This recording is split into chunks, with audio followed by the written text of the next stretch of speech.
Tudják önök, miért olyan szép csillogó a lovak szőre, és mitől olyan rendezett a sörényük? Nos, a spanyol lányok már évek óta tudják erre a választ, sőt, saját magukon ki is próbálták a lóápolási szereket. Az eredmény nem lepte meg őket, de ennek hihetetlen sikere igen.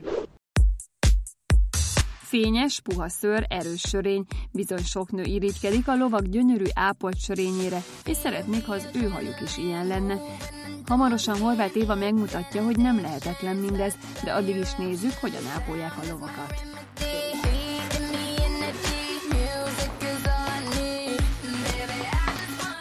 Van egy vakaró, meg van egy kefe.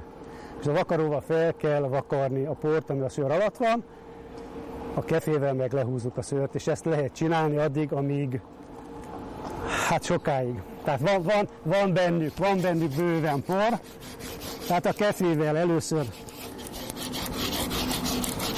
ő kint volt karámba, látszik is, hogy elég poros, tehát olyan lovat hoztunk ki, amit igazából lehet pucolni, és meg lehet mutatni rajta, hogy milyen változás lesz, ha megpucoljuk. Ha egy állat egészséges, akkor alapjában csillog a szőre. Tehát ha most én nem kefélném át, csak a port törölném le róla, akkor azért csillogna a szőre. Tehát az egészséget tükrözi az, hogy csillog a lónak a szőre. Most ennek ellenére ma már vannak egész jó olyan szerek, amivel lehet ápolni a lovakat. Tehát ami jó a bőrének, jó a szervezetének, tehát olyan samponok, olyan, ilyen különböző, a farokfénynek mondják, amitől dúsabb lesz a farka, fényes lesz a farka, és utána sokkal könnyebb ápolni a lovat. Én ezt magamra kenném, az én hajamra nem jó ez? Lehet, hogy jobb, mint amit a hajára kenn. Lehet, igen. Tehát ezt nem tudom, mert de egyébként vannak olyan ismerőseim, sőt, a nejem is kipróbálta, és működik. Tehát jó nekik. És akkor nézzük, hogyan működik mindez egy fodrászatban. Hello, Zoltán! Szia, Évi! Tudnám valamit kezdeni a hajammal? Igen. Azt mondták a barátnőim, hogy olyan, mint a lósörény, és a tapintása is olyan pontosan. Valami szépet varázsolunk belőle. Ki van száradva szexit teljesen. Jól van. Tönkretette Mexikó, nem tehetünk ezzel semmit, a napfény és a tenger.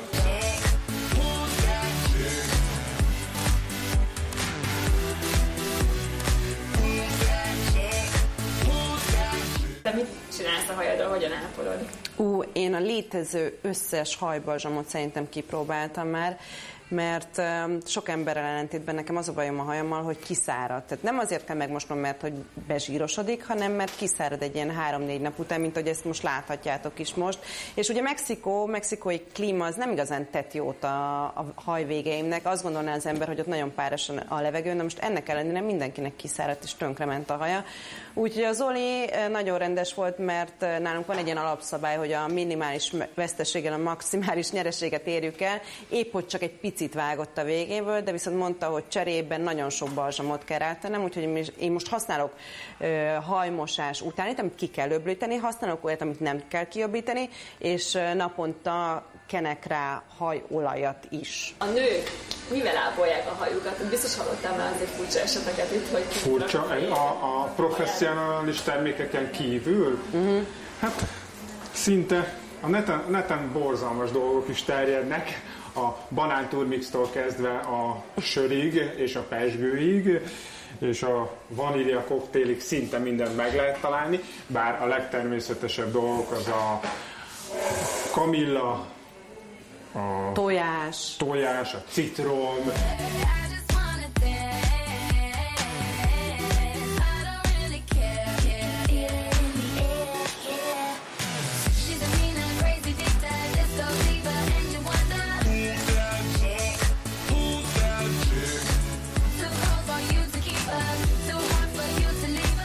Amíg Zoli megmossa Évi haját egy úgynevezett lósamponnal, addig szakemberünk elmondja, mi a titok nyitja. Spanyolországban a közösségi oldalakon terjedt egy őrület főleg fiatal hosszúhajú lányok körében, hogy használják a lovak számára vásárolható sampont, a lósampont, mivel abban olyan hatóanyagok vannak, amik rendkívüli módon erősítik, fényesítik és egyenesítik a hajat. Ezeknek olyan hatóanyagaik vannak, amik kifejezetten a szőrnövekedést, illetve a fényes, egyenes szőrzet kialakítását segítik elő.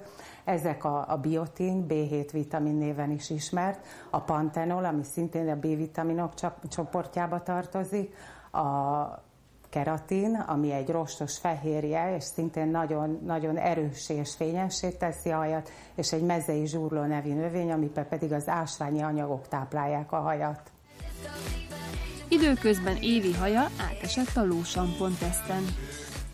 Puha és könnyed lett a tapintása a hajnak, lágy és sejmes. Ezt tudnám róla röviden elmondani, így első tapasztalatnak.